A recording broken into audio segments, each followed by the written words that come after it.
25 करोड़ देव देवताओं की जय हो, घर के देव देवताओं की जय, नगर के देवी देवताओं की जय, गुरुदेव भगवान की दयानंद जी महाराज की, श्रीमनारायण भगवान की जय। श्री कृष्ण गोविंद हरे मुरारी, हे नाथ नारायण वासुदेव। श्री कृष्ण गोविंद हरे मुरारी, हे नाथ नारायण वासुदेव, हे नाथ नारायण वासुदेव, हे नाथ नारायण वासुदेव। श्री कृष्ण गोविंद हरे मुरारी, हे नाथ नारायण वासुदेव। जय जय श्री कृष्ण भगवान की जय। राधे मेरी स्वामिनी तुम्हें राधे का दासी, जन्म जन्म में दीजियो श्री वृंदावन का। राधे मेरी मात है तो पिता मेरे घनश्याम,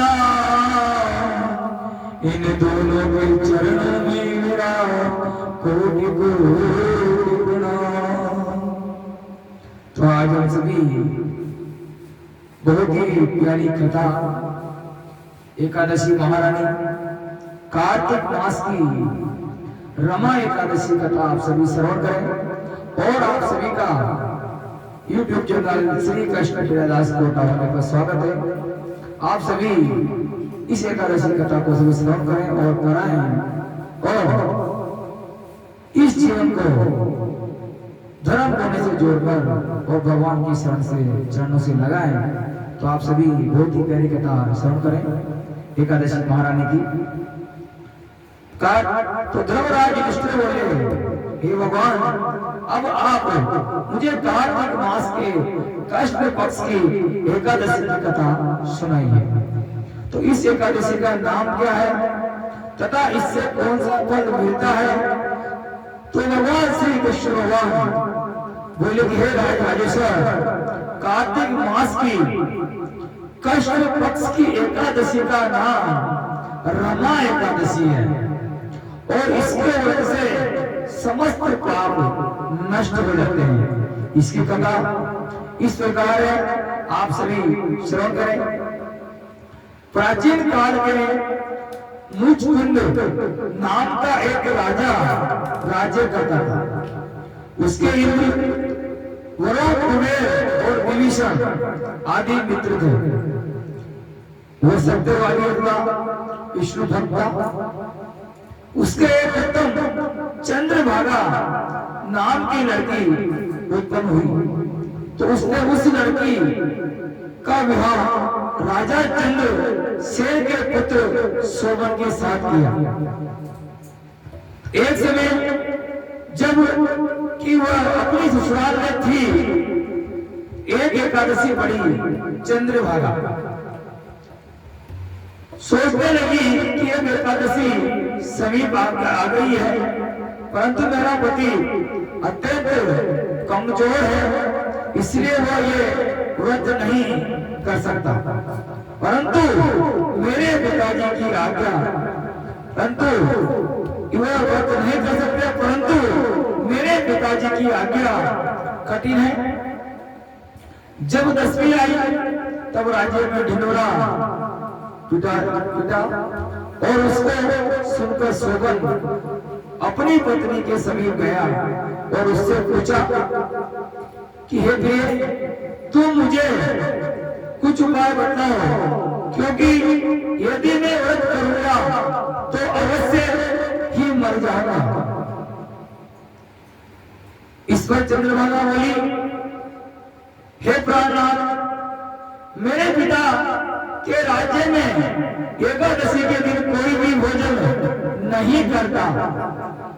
ये चंद्रभागा अपने पति से बोली, हे प्राणनाथ, मेरे पिताजी की आज्ञा है और मेरे पिताजी के नगर में एकादशी के दिन कोई भी भोजन नहीं करता।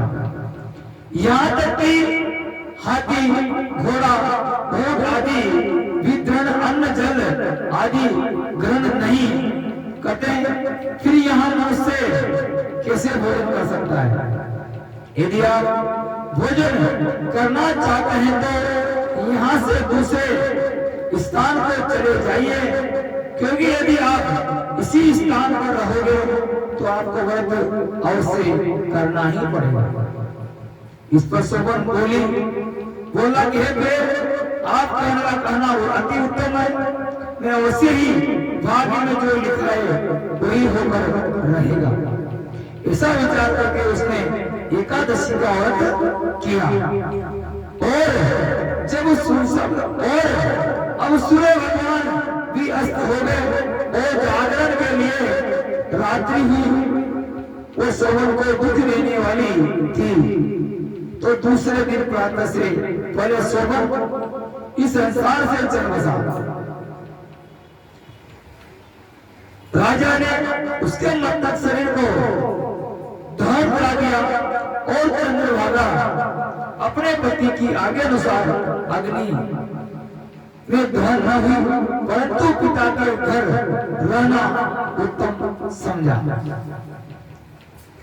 रमा एकादशी के व्रत के प्रभाव से उसे मंदराचल पर्वत पर धन धान्य से युक्त तथा शत्रुओं से रहित एक उत्तम नगर प्राप्त हुआ।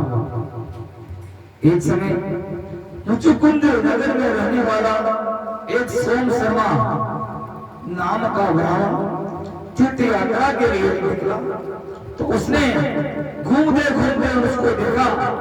उस ब्राह्मण ने उसको अपने राजा का जमाई जानकर उसके निकट गया और राजा सोमन ब्राह्मण को देख कर आसन से उठ खड़ा हुआ।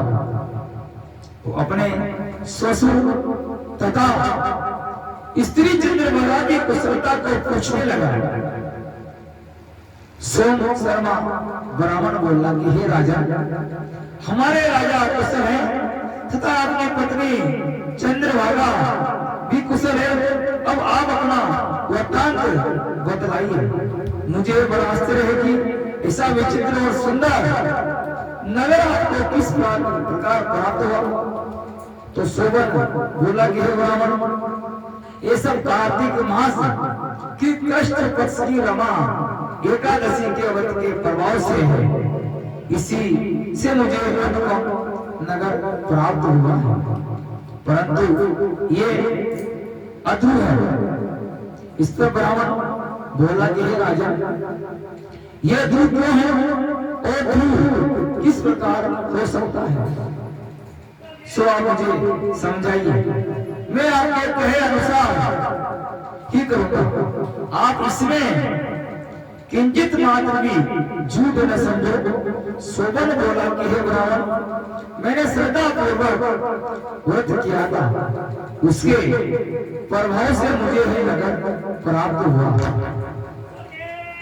इस वृत्तांत को राजा मुचकुंद की पुत्री चंद्रभागा से कहोगे तो वो इसको ध्रुव बना सकती है।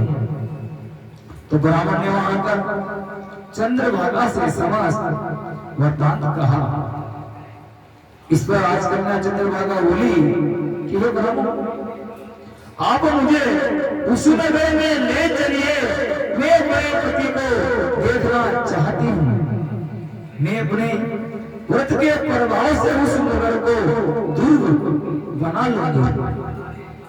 चंद्रभागा के वचनों को सुनकर वो सोम शर्मा ब्राह्मण उसको मंदराचल पर्वत के पास वामदेव के आश्रम में ले गया। वामदेव ने उसकी कथा को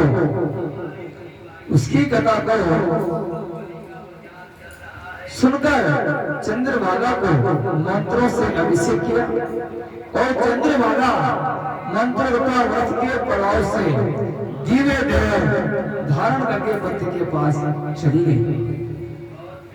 शोभन ने अपनी स्त्री चंद्रभागा को देखकर प्रसन्नता पूर्वक अपने वाम अंग में बैठाया और चंद्रभागा बोली, हे प्राणनाथ, अब आप मेरे पुण्य को सुनिए। जब मैं अपने पिता के घर में 8 साल की थी तब ही से मैं यथाविधि एकादशी का व्रत करने लगी हूँ। उन्हीं व्रतों के प्रभाव से आपका ये नगर दूर हो जाएगा और समस्त कर्मों से युक्त होगा। प्रलय के अंत तक रहेगा। चंद्रभागा दिव्य रूप धारण करके तथा दिव्य आभूषण तथा वस्त्रों से सजकर अपने पति के साथ आनंद पूर्वक रहने लगी और शोभन भी उसके साथ आनंद पूर्वक रहने लगा। हे राजा, ये मैंने रमा एकादशी का महात्म्य कहा है। जो मनुष्य इस रमा एकादशी के व्रत को करते हैं उनके समस्त भ्रम हत्या आदि के पाप नष्ट हो जाते हैं। जो मनुष्य रमा एकादशी का महात्म्य सुनते हैं और सुनाते हैं वो विष्णु भगवान के धाम को जाते हैं, मेरे नारायण को धाम को जाते हैं। एकादशी सभी व्रतों से श्रेष्ठ बताई गई है। एकादशी भगवान नारायण को, मेरे ठाकुर को, मेरे कन्हैया को बहुत प्रिय है। एकादशी का व्रत करने से मेरे गोविंद गोपाल, मेरे नारायण के दूत उसको साथ साथ रहने आते हैं।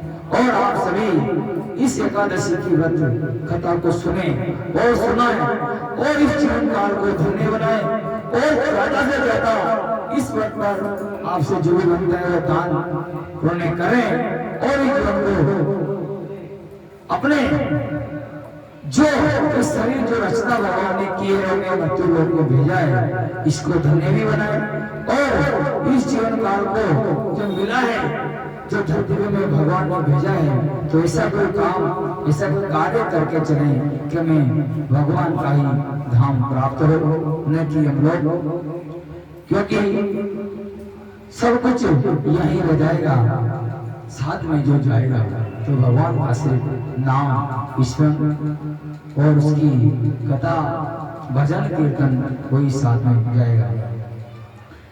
तो बहुत ही प्यारा हम अभी कीर्तन करेंगे। श्री राधे श्री राधे श्री राधे श्री राधे श्री राधे श्री राधे श्री राधे श्री राधे श्री राधे श्री राधे श्री राधे श्री राधे राधे राधे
आप सभी का Shri Krishna drainers YouTube channel में स्वागत है। आप सभी चैनल को सब्सक्राइब करें, लाइक करें, शेयर करें और इस चैनल को धन्य बनाएं और जय हो।